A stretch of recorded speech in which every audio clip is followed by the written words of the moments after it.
안녕하세요. 최태용TV 최태용입니다. 정말 감사하게도 시청자분들 중 한 분이 종목 분석을 요청하셔서 영상을 올리게 되었습니다. 우선 해당 종목은 CIS라는 종목이고 2차 전지 배터리 관련 업체입니다. 영상으로 올릴 만한 업체가 아니라면 댓글로만 달아드리려고 했는데 제 유튜브 영상 중 오랜만에 다루는 장비 업체이고 2019년부터 실적이 턴어라운드 됐고 2020년은 더욱 실적이 기대가 되는 기업이기에 영상을 찍게 되었습니다. 어쨌든 부족하지만 영상 준비했고 다른 종목에 비해 조금 더 심혈을 기울여 분석해 봤습니다. 종목 분석을 하는 데 있어서 제가 아는 부분은 최대한 쉽고 빠르게 설명을 해 드릴 것이고 모르는 부분은 아는 척하지 않고 과감히 모른다 말씀드릴 겁니다.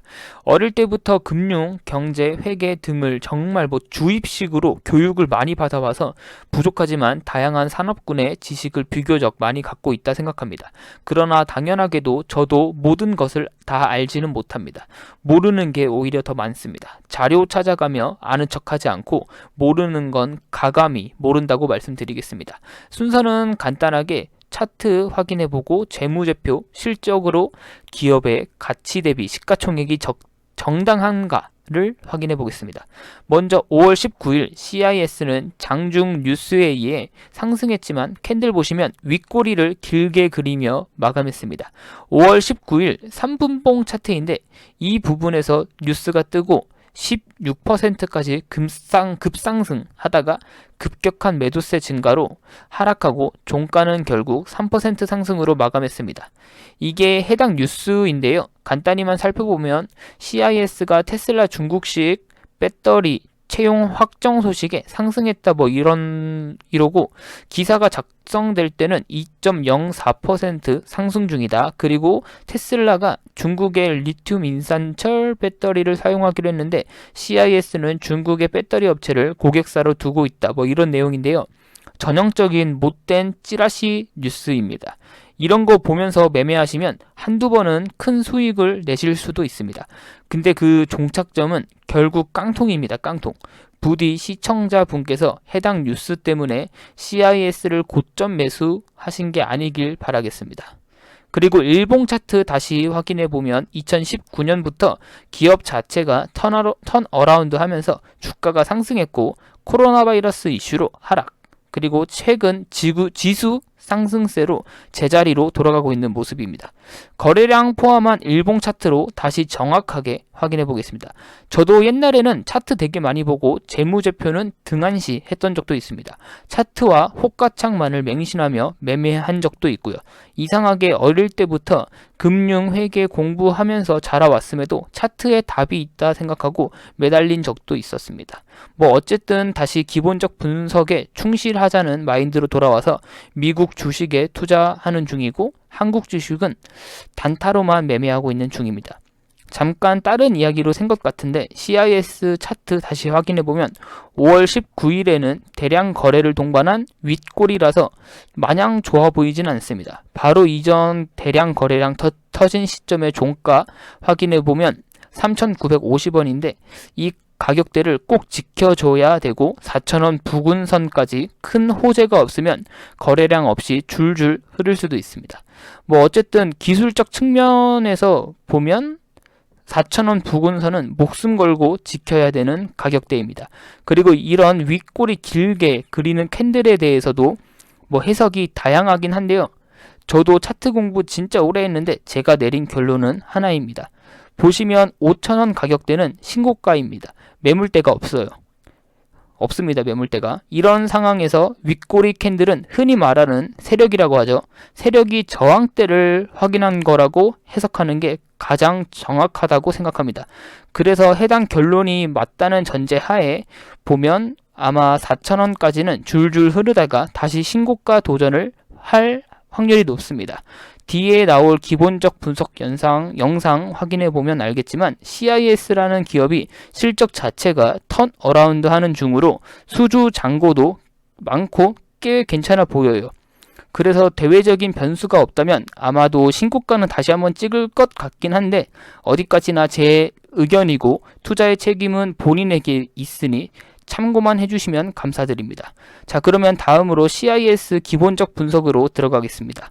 기술적 분석은 하면서도 명확한 근거를 제가 제시할 수가 없어서 뭐라 자신있게 말씀드리기가 어렵네요.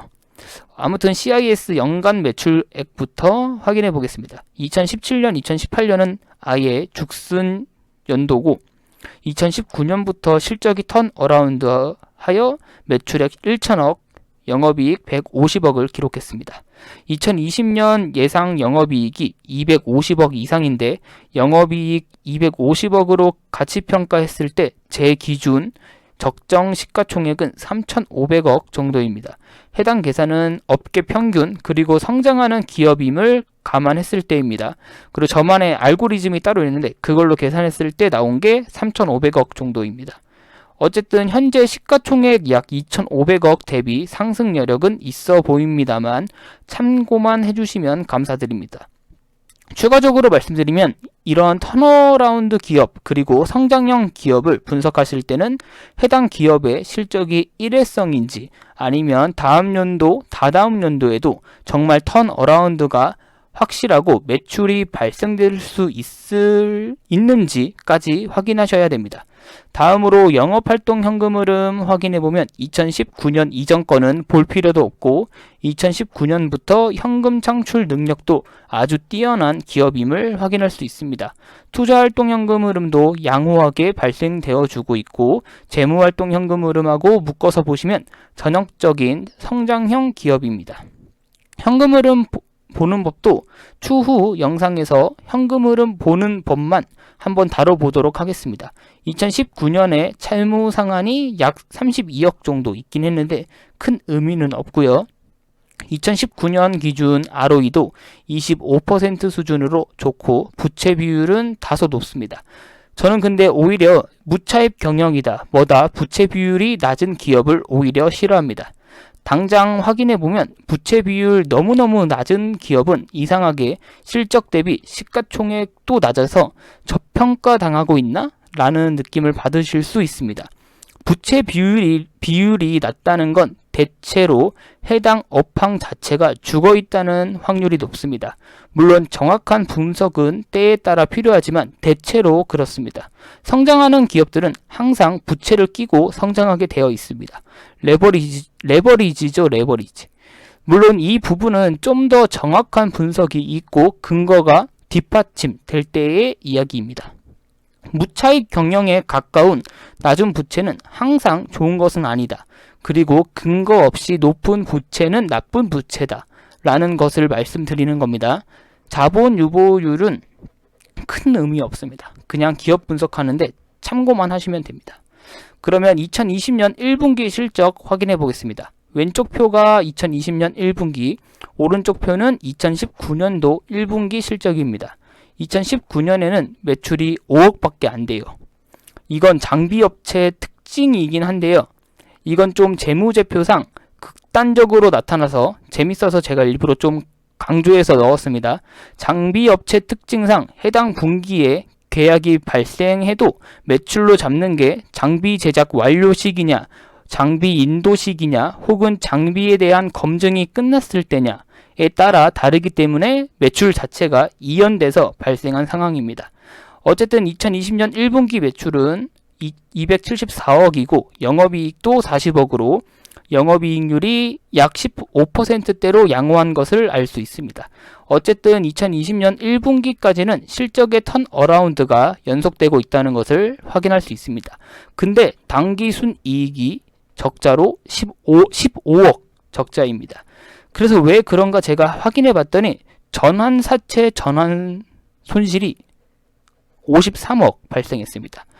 전환사채 개념은 조금 어렵습니다. 이것만 떠들어도 1시간은 떠들어야 되긴 하는데 간단히만 말씀드리면 우선 이 전환사채 전환 손실은 현재까지는 미실현 손실이기 때문에 CIS의 현금 상황에는 영향을 끼치지 않습니다. 일종의 채권 개념이긴 한데 어차피 CIS에서 털어냈고 털어내야만 하는 전환사채이긴 했습니다. 그래서 발생한 당기순이익 적자 전환입니다. 해당 사항은 금융 비용으로 포함되어 처리된 것을 확인하실 수 있고요. 다음으로 1분기 현금 흐름 확인해 보겠습니다. 영업활동 현금 흐름이 160억 발생됐습니다. 매출 채권도 아주 잘 회수되고 있고 현금 창출 능력이 아주 뛰어납니다. 투자활동 현금 흐름과 재무활동 현금 흐름은 1억 발생되고 1000만원 상환했는데 큰 의미 없고요. 다만 조심하셔야 될 게 제가 계속 말씀드렸던 CIS는 장비 업체라는 것을 잊지 않으셔야 됩니다. 아마도 2분기 실적은 코로나 영향으로 안 좋을 겁니다. 그리고 해당 2분기 계약건들은 하반기, 3분기, 4분기에 잡혀서 2분기 실적은 조금 박살나고 하반기 실적이 어닝 서프라이즈 할 확률이 높습니다. 어디까지나 수주 잔고가 유지되고 계약이 잘 진행됐을 때 이야기이긴 합니다. 다음으로 유동자산과 유동부채 확인해 보겠습니다. 유동자산은 1,500억이고 현금은 350억 정도 있습니다. 유동부채는 1,100억 수준이고 전환사채가 아까 말씀드렸던 21억 남아있네요. 이 점은 반드시 인지하셔야 되는 거고 더 중요한 건 재고자산입니다. 재고자산이 970억에서 940억으로 오히려 줄었습니다. 장비업체에서 이게 의미하는 게 뭐냐면 지금 CIS의 매출 회전율이 아주 빠르게 돌아가고 있다는 것을 의미합니다. 긍정적인 시그널입니다. 재고자산은 줄고 당연히 공장 가동률도 늘었고 아무튼 장사 잘하고 있다는 의미입니다. 1분기까지는요. 보시는 것처럼 2015년부터 수주잔고 계속 늘고 있기 때문에 본격적인 턴어라운드가 시작됐음을 확인할 수 있고요. 이제 매출 비중 확인해 보겠습니다. 볼 것도 없이 캘린더에서 약 70%, 슬리터에서 21% 발생되어 90%가 넘게 캘린더와 슬리터에서 발생되고 있습니다. 이런 기업의 매출 비중은 두 가지 케이스로 나눠서 생각하셔야 됩니다. 첫 번째, 해당 품목이 독과점인 경우와 두 번째, 독과점이 아닌 경우로 나눠야 됩니다. 독과점인 경우라면 안정적으로 매출을 견인할 수 있기 때문에 플러스 요소입니다. 그러나 두 번째 케이스, 독과점이 아닌 경우라면 툭하면 기업 자체가 꼬꾸라질 수가 있습니다. CIS는 아쉽게도 첫 번째와 두 번째 케이스 중간에 놓여 있다고 생각합니다.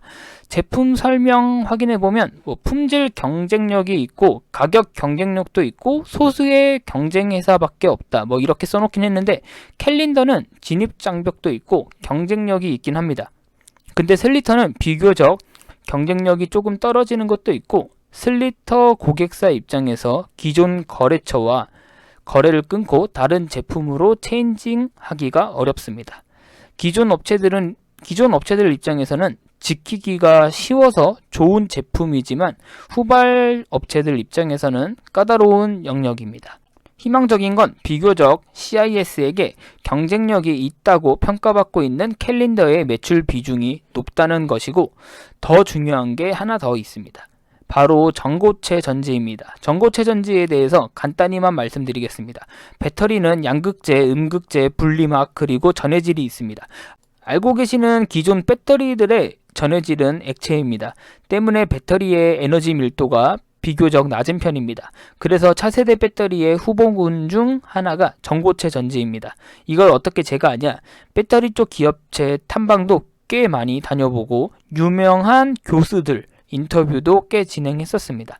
국내 연구진 중에서 제가 가장 인명 깊었던 교수님은 서울대학교의 강기석 교수님입니다. 그분도 제가 직접 전고체 전지에 대해서 인터뷰를 했었고요. 그래서 배터리 쪽도 꽤 알고 있어서 이렇게 말씀드릴 수가 있습니다. 갑자기 제 자랑 좀 해봤고요. 어쨌든 차세대 배터리인 전고체 전지에 대해서 CIS가 특허도 가지고 있고 강점도 가지고 있다고 합니다. 근데 제가 말씀드린 것처럼 어디까지나 차세대 배터리이고 제 짧은 생각으로는 상용화까지 꽤 많은 시간이 걸릴 것 같아요.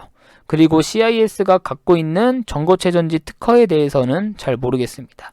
CIS의 특허 보면 이온 전도 특성을 가지고 있는 황화물계 고체 전해질 어쩌고 저쩌고 인데 이 황화물계 고체 전해질이 에도 단점이 너무너무 많아서 상용화까지는 꽤 시간이 걸릴 것으로 판단됩니다. 어쨌든 CIS는 차세대 배터리에 대한 연구개발 투자도 꾸준히 진행 중입니다. 다시 기본적 분석으로 돌아가서 원재료 가격 변동 추이 확인해 보겠습니다. 전년도 대비 원재료의 가격이 큰 차이는 없어서 수주 잔고와 계약만 꾸준히 증가해 준다면 영업이익률은 15%를 유지할 것으로 보여집니다. 장비업체에서 영업이익률이 15%라는 것은 작은 수치가 아닙니다. 자산 확인해 보면 가지고 있는 자산은 그렇게 많지는 않습니다. 300억도 안 되는 수준이긴 한데 이렇게 자산도 확인해 주시는 게 중요합니다. 그리고 나중에 시간 나시면 국내 상장 기업인 BYC도 한번 공부해 보시면 좋을 것 같습니다. 거기는 속옷 판매하는 회사가 아니라 완전 부동산 자산으로 임대업하고 있는 회사 수준입니다. 자산만 봤을 때는 국내 기업 중 가장 저평가되어 있다고 말해도 과언이 아닐 정도입니다. 근데 대주주 리스크가 너무 크기 때문에 좀 조심하실 필요는 있습니다. 어쨌든 CIS의 자산은 평범한 편이고 1분기 매출에서 수출과 내수로 나눠서 확인해보면 수출 비중이 상당히 높은 것을 알 수 있습니다. 수출이 70% 수준 정도고 내수가 30% 수준입니다. 따라서 생각보다 환율에 영향을 많이 받을 겁니다. 현대자동차나 삼성전자는 환율의 영향에 따라 영업이익이 몇백억, 몇천억이 왔다 갔다 할 정도니까요. CIS에게도 환율은 무시할 수 없는 지표 중 하나입니다. 어쨌든 오늘은 시청자분께서 요청하셨던 CIS라는 종목에 대해서 확인해 봤습니다. 본격적인 턴어라운드가 시작되는 연도인 것 같고 시가총액 대비 기업 가치는 저평가되어 있고 업황도 밝습니다. 다만 지금 전 세계적인 실물 경제 침체로 이것 때문에 주식시장 자체가 어떻게 돌아갈지는 아무도 장담할 수가 없는 상황입니다. 이상으로 부족한 영상 시청해 주셔서 고생 많으셨고 감사드립니다. 구독과 좋아요 한 번씩만 부탁드리겠습니다. 감사합니다. 최태웅이었습니다.